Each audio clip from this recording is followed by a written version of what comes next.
Assalamualaikum warahmatullahi wabarakatuh. Bismillahirrahmanirrahim. Kembali lagi bersama saya Widiarto di channel Widi Sinau. Kali ini kita akan membahas tentang mata kuliah kalkulus perubahan banyak. Bab yang akan kita bahas yaitu fungsi perubahan banyak dan turunan parsial. Di sini ada dua fokus utama subbab yang akan kita bahas, yaitu fungsi dua variabel atau lebih dan turunan parsial dari dua variabel dari fungsi dua variabel atau lebih. Nah, sebelum berlanjut ke materi, seperti biasa, jangan lupa klik tombol like, comment, and subscribe supaya channel ini tidak hanya berhenti di kamu dan bisa bermanfaat buat orang banyak. Oke, langsung saja kita ke materi utama kita hari ini, yaitu tentang fungsi dua variabel atau lebih. Gimana fungsi dua variabel atau lebih ini? Maksudnya adalah nanti itu ada dua variabel x, y, atau bahkan lebih x, y, z itu. Dan sedangkan turunan parsial nanti kita akan membahas juga nih tentang turunan parsialnya, dimana turunan parsial ini turunan suatu fungsi terhadap variabel lain, dimana salah satu variabel itu dianggap konstanta atau tetap tidak berubah. Nah, langsung saja, fungsi dua variabel atau lebih.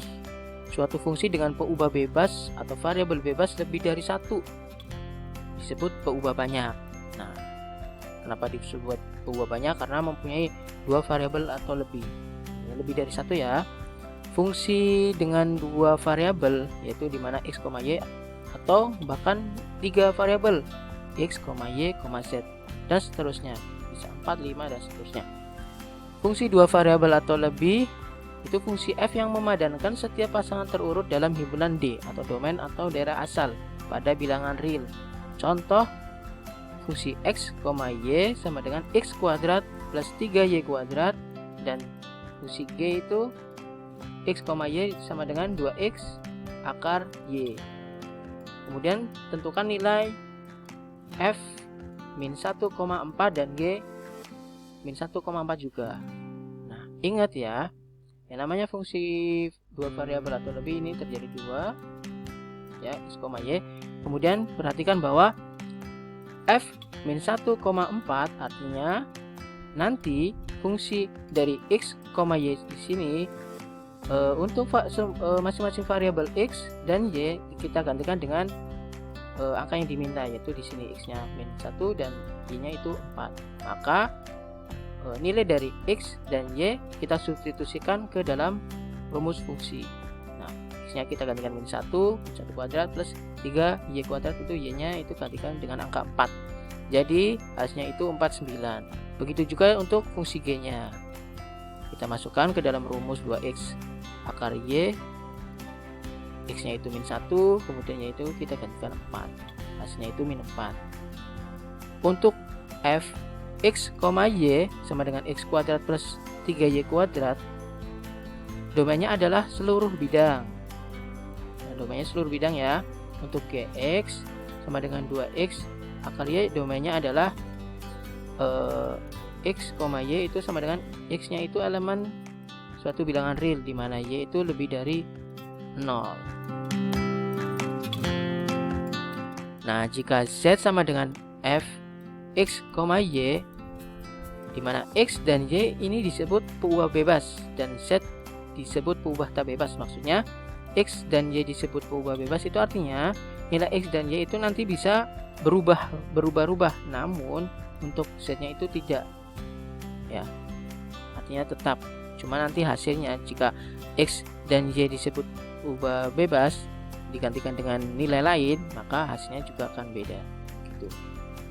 Lanjut, contoh, jika f x, y sama dengan x kuadrat y plus akar y, tentukan nilai dari f 2,1.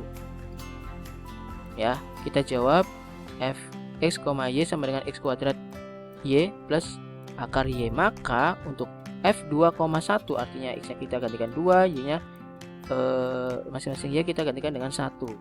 Masukkan ke dalam rumus, substitusikan ke dalam rumus, maka akan ketemu 5. X-nya kita gantikan dengan 2 ya. Kemudian Y-nya itu kita gantikan dengan 1. ya, jadi ketemu 5. Kemudian yang B itu jika G X Y Z, maaf ya ini Z ya teman-teman, ini salah ketik, sama dengan X kuadrat sin Y Z. Nah, untuk G nya itu masing-masing variabel kita gantikan dengan angka 4, 2, dan akar, V per 4, sama dengan X nya kita gantikan 4, X kuadrat 4 kuadrat kali sin Y. Y nya itu kita gantikan dengan 2, dan Z nya itu kita gantikan dengan V per 4, sama dengan 4 kuadrat itu 16, sin 2 V per 4 itu ketemunya sin 90 derajat. Nah, nilai dari sin 90 derajat itu sama dengan 1, 16 kali 1 16. Oke, next. Nah, kita akan membahas tentang turunan parsial. Tentunya kalian sudah tahu ya teman-teman turunan parsial itu apa. Nah, turunan parsial itu biasa dilambangkan dengan lambang huruf semacam bulat ya, bulatan D yang agak bulat itu, dibacanya do. Adalah khas dalam matematika dibaca turunan parsial. Ini lambang turunan parsial. Nah, dalam matematika turunan parsial atau sebuah fungsi matematika pengubah banyak adalah turunannya terhadap salah satu pengubah dengan pengubah lainnya. Nah, pengubah lainnya itu yang dipertahankan. Artinya nanti jika turunan terhadap X, maka Y-nya itu kita gantikan dengan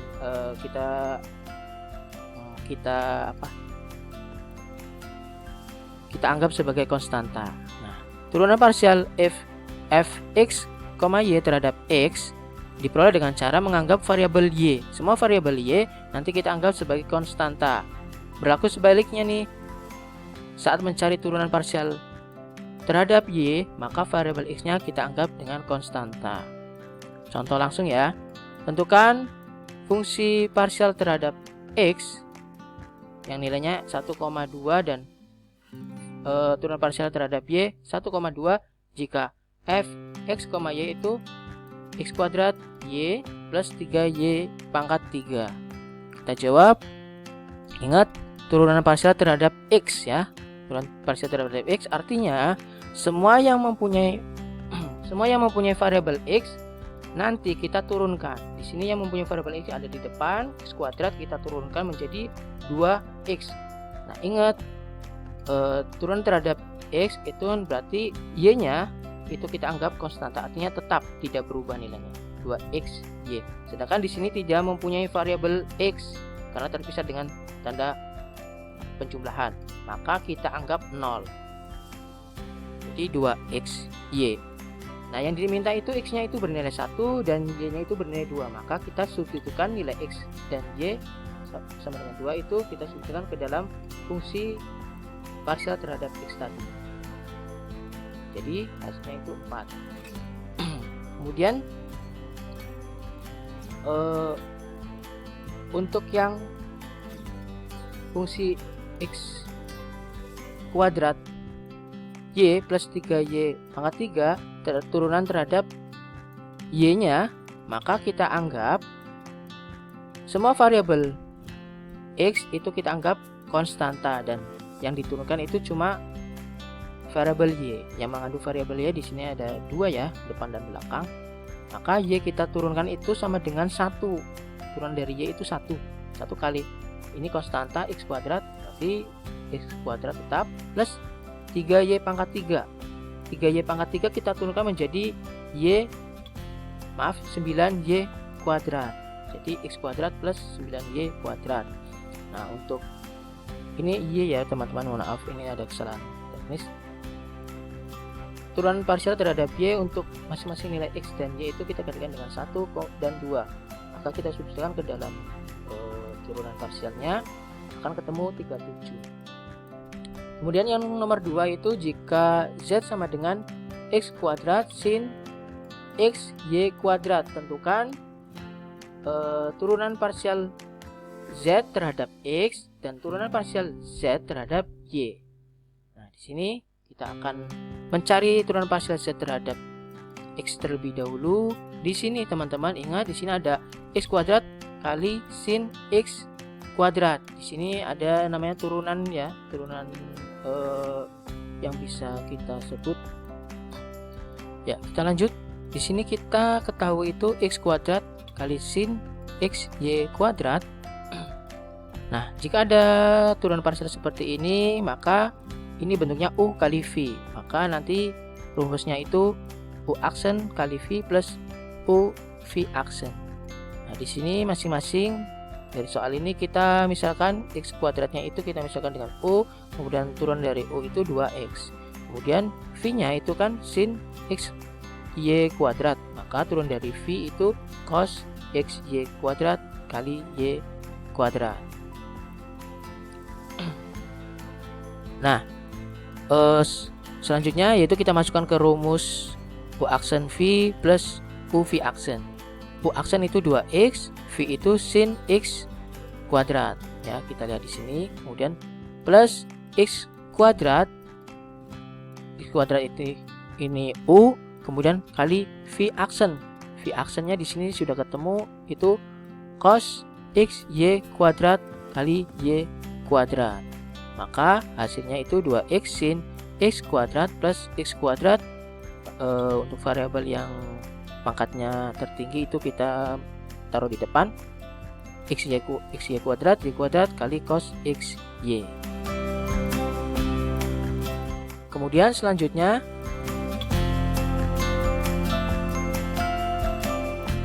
itu turunan parsial fungsi z terhadap y. Maka masih sama rumusnya itu u aksen kali v plus u v aksen. Nah, u aksennya ini kan terhadap y ya teman-teman. Maka di sini cuma ada variabel x, maka turunan terhadap y-nya itu tidak ada alias 0. V di sini itu sin x y pangkat 2, kemudian plus u-nya itu x kuadrat, kemudian v aksen. Di sini v aksennya itu v aksen terhadap y ya teman-teman. V aksen terhadap y itu kan kalau diturunkan itu cos x kuadrat kali 2xy. Nah, hasilnya nanti 2x ini kan habis nih 0 kan, dikalikan. Nah, maka ini kita taruh di depan 2x sin x y kuadrat plus 2x pangkat 3 y cos x y.